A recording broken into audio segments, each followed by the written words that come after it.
Hello guys! Welcome back ulit dito sa ating YouTube channel, The Home Biz Edit. For today's video guys, ilang beses na din po akong na-suspend or na-disabled yung aking Facebook account. Profile po ito na wala po akong Facebook page. Pero ano nga ginawa ko dito para bumalik? Okay, so pag-usapan natin how to recover suspended or disabled Facebook account. Ito yung basic guide lang po ito for creators para sa atin lahat. Ang dami din pong nag-message sa akin regarding sa issue na to.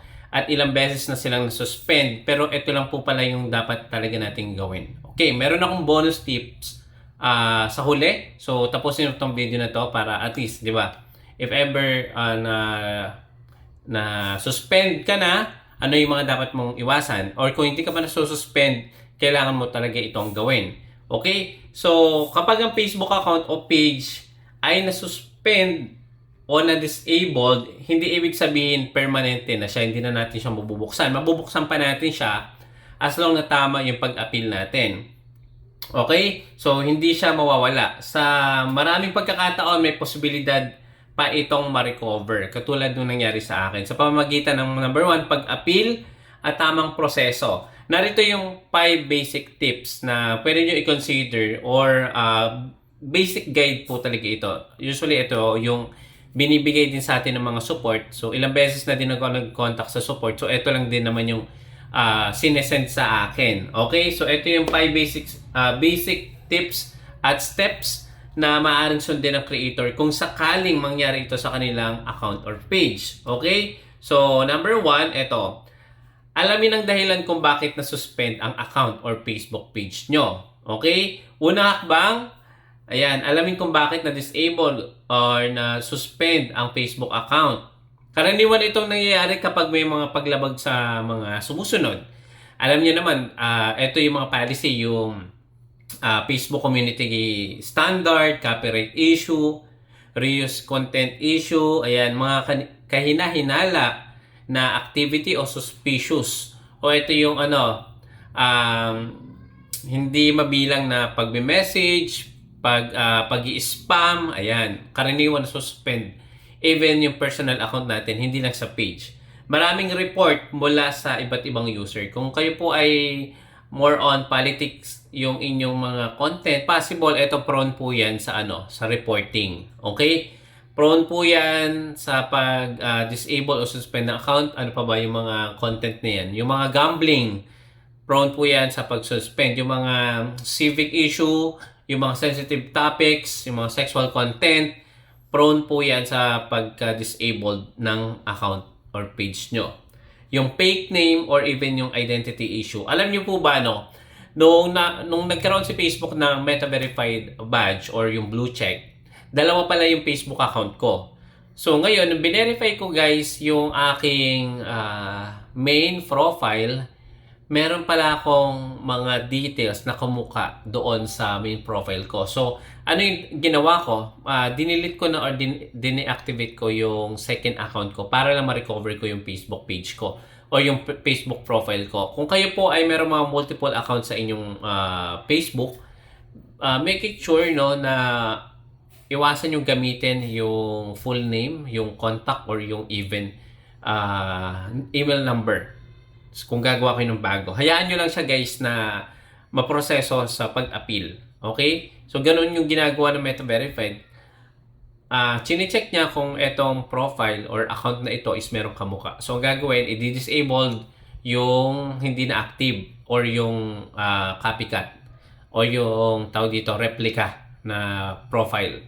Pwede siguro page, pero sa akin kasi nangyari, pati yung main account is naapektuhan dahil nga nag-meta verified ako. Pero ganun pa man, yun lang din pala yung susi sa way para ma-recover ko yung aking Facebook account. Okay? Kapag nag-login tayo sa account natin, kadalasang may lumalabas yan na notification or message mula sa Facebook.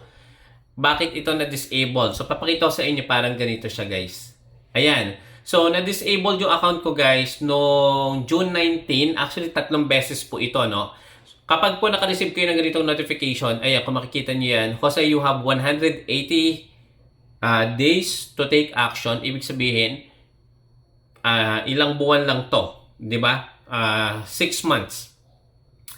Kapag hindi natin to inappeal or wala tayong ginawang action regarding sa issue na to, pwedeng ma-permanent suspend or disabled na yung ating page or even yung profile account. Ito yung na-detect sa akin. Your Facebook account has been suspended. This is because your account or activity on it doesn't follow our community standard on cybersecurity. That time po is, alam ko ano to politics, yung botohan. So, meron ako mga na-share na mga civic topic or issue.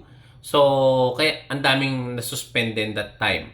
Okay. So, ilang buwan ko to guys, hinintay siguro ilang buwan din, 3 months din ata to.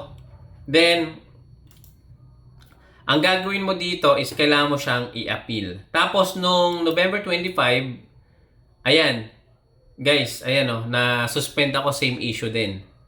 So, ingat kayo guys sa pag-share ng mga politics. Yan, sobrang niyan, prone yan. Sobrang dahil nagre-report yan. I don't know kung meron talagang mga page na ang way lang is i-report lang yung mga post na ganyan. So, ako hindi na ako nag-share about politics kasi nga, prone yan sa suspension or disabled account. So, ang ginawa ko lang naman, kailangan mo lang mag-send ng appeal. Merong appeal button yan dito sa may ibaba. Ayan click nyo lang yung appeal na yan. Dapat kapag naka-receive kayo ng suspension, i-click nyo kaagad tong appeal. Pero before that, kailangan nyo munang gumawa ng appeal form. So, yung appeal form, madali lang naman yan. Pwede kayo magpatulong sa AI or ChatGPT. So, ilalagay nyo lang dito yung mga karaniwang hinihingi. Yung inyong Facebook profile link or page link. Tapos, kung kailan na-suspend. Ayan. So, ito yung aking ginawa. I am writing to follow up on appeal I submitted on June 19. June 19 ako nag-appeal. Tapos July 5 na, I have not received any update. So wala akong way para makontak yung support kasi nga disabled. So hindi natin makokontak yung support nun. Ang pinaka best na ginawa ko, meron pala akong tawag dito, Instagram account na binerified ko din para lang makontak ko sila. So ang nangyari, in God's grace, bumalik yung aking account, guys. At alam niyo po ba yung ginawa ko?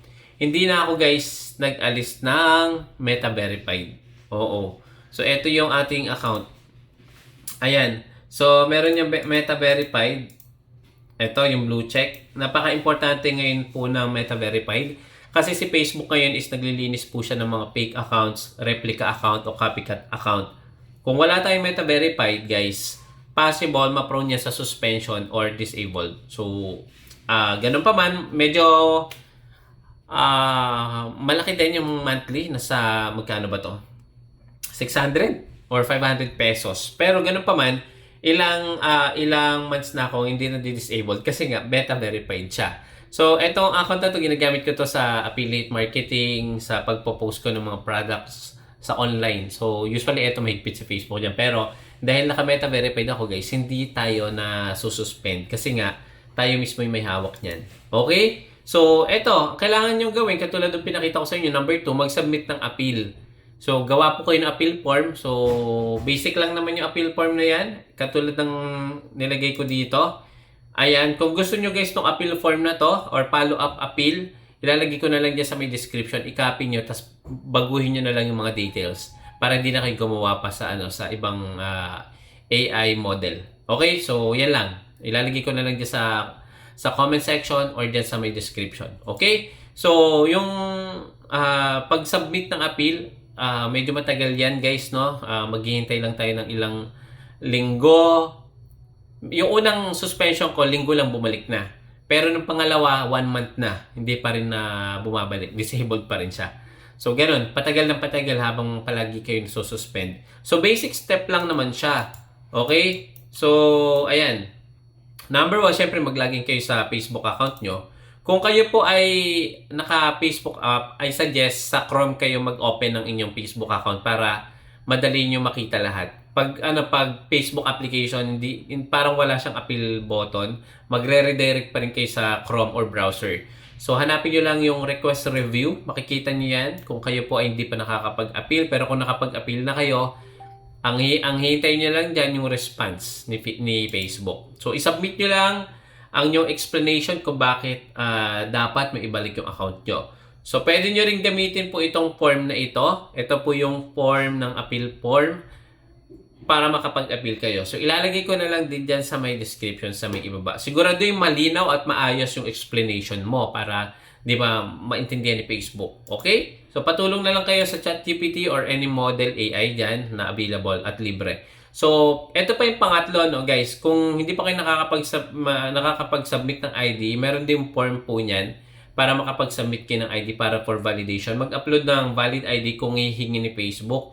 Ang mangyayari kasi, guys, kapag mag-a-appeal kayo, meron niyang appeal button, tapos magsisend kayo ng appeal or magla-login kayo dun sa page, tapos meron kayong KYC. Parang kukuhanan ulit tayo ng face identification. So, yun.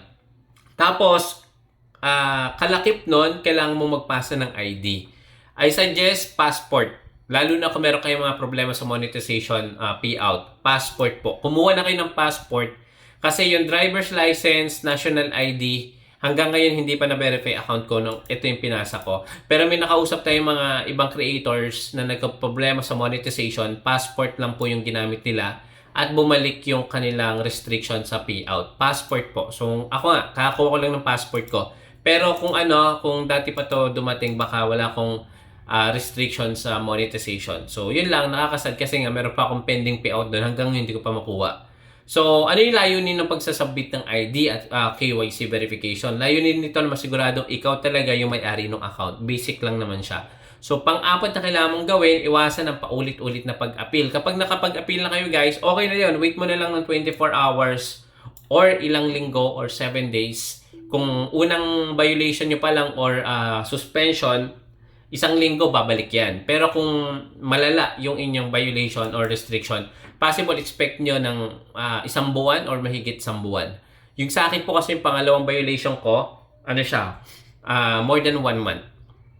Kaya lumipat muna ako sa Black App. Doon muna ako nag-promote ng mga product. Kasi hindi ko ma-open yung Facebook ko. So, ito yung pang-5, sigurado yung sumunod sa community standard. Kasi makulit tayo, matigas ulo natin. Ako din naman, di ba? Bawal nga daw maglagay ng mga links sa caption. Bawal nga daw marami mag-posting, mag-spam sa mga groups. Masyado. Bawal mag-spam sa comment section. Pero ginagawa pa rin natin. So, iwasan natin muna yung community standard violation or policy violation. Kapag na-recover na ang ating account, mahalaga o siguraduhin na ang ating mga content dapat sumusunod yan sa guidelines ni Facebook upang maiwasan muli yung suspension. So, that time kasi guys, alam ko ano yan botohan. So, panay ako share ng mga politic issue. 'Di ba? Minsan nag-post pa nga ako ng mga related sa politics kasi ang taas ng engagement pag politics ang pinag-uusapan sa Pilipinas. Pero ganoon pa man, ang dalas ng diyan, violation. So I suggest kung more on politics kayo, make it sure i-edit yung mabuti, bawal yung fake news kasi mapoprone kayo sa report at mapoprone kayo sa disable or suspension. So iwasan yung copyright violation, iwasan yung reuse or content account or stolen content, 'di ba? Yung mga gumamit ng totoong pangalan at impormasyon. So, meron kasi tayong mga kakilala, hindi nila ginagamit yung full name nila sa profile. So, doon sila nagkakaproblema. Iwasan po ito mag-spam or yung mga suspicious activity. Ito, nagawa ko na to. Kapag po nakapag-share tayo sa Facebook groups, 10 beses lang yan sa isang araw. Huwag kayo sobra. Kasi pag sumobra kayo, possible spam activity yan. Okay? So, dahil umabot kayo sa dulo na to, ito nga po yung bonus tips. Okay? Wala namang dito na iba sa bonus tips. I suggest, guys, kung kaya nyo mag-meta verified na kayo. Ito yung isa sa makakatulong sa atin para ma-eliminate din yung mga kumukuha ng video natin or yung mga spammy content. Kung nais mo magkaroon ng mas mabilis na support, yung pa isa, pwede tayong kumonta kaagad sa support kung sakaling nagka-problema tayo sa monetization, sa payout, or even sa restriction. So, bibigyan tayo ng support, mas mabilis yan. One-on-one support yan. Individual po yung sasagot sa atin or person mismo or customer support or representative ni Facebook. Sobrang dali lang naman yan. Kailangan mo lang mag-provide ng pambayad. Pwede kayo magbayad via GCash o Paymaya. Tapos, kailangan mo lang mag-provide ng ID kung magbe-meta verified kayo. Ito po yung sample ng meta verified. Ayan. Yung kulay blue. Ayan na tawag dito. Button. Okay? So, kailangan nyo yan, guys, lalo na kung monetize naman kayo at kumikita naman kayo kay Facebook. So, kailangan nyo talagang magbayad, no? Yan. Ay, suggest lang naman yan. Suggest lang naman. Okay? So, yun, mas madali ding i-report kapag meron tayong mga issue na-encounter. So, recommendation, ayan. Kung na-recover mo na yung Facebook account mo, at kung hindi pa naman na-suspend, mas mabuti mag-subscribe sa Meta Verified. Again, dalawa nga po yan. Kung kayo po ay hindi pa na-suspend, kung kaya nyo namang mag-subscribe monthly kay Facebook, mag-subscribe na kayo. Lalo-lalo naman kung sumasahod naman kayo dito ng 5-digit, di ba? Or even 4-digit, pwede na. Magkano lang yung 500 pesos? Kung parang Netflix din yan. So, diyan din naman kumikita si Facebook. So, yan din yung security natin if ever na magka-problema, di ba? Tapos, kung na-suspend na kayo, tapos na-recover nyo, i-meta verify nyo na kaagad para sa susunod, meron na kayong way para makontak yung support. So, ganun lang siyang ka-basic na ginawa ko din. Hanggang ngayon, guys, hindi ko pa na-encounter ulit yung Facebook suspension. Kahit sobrang spammy ko sa mga groups ngayon. Okay? So, yan lang muna yung update ko ngayon sa inyo. Maraming salamat. Kung meron kayong nakuha kahit konting information dito sa topic natin, at kung gusto niyo mag-appeal or meron kayong mga suspended Facebook page, ilalagay ko na lang dyan sa may comment section or sa may description yung form para makopy at makapag-appeal na kayo sa Facebook. Okay, maraming salamat. Magkita-kita po tayo sa next video. Bye-bye.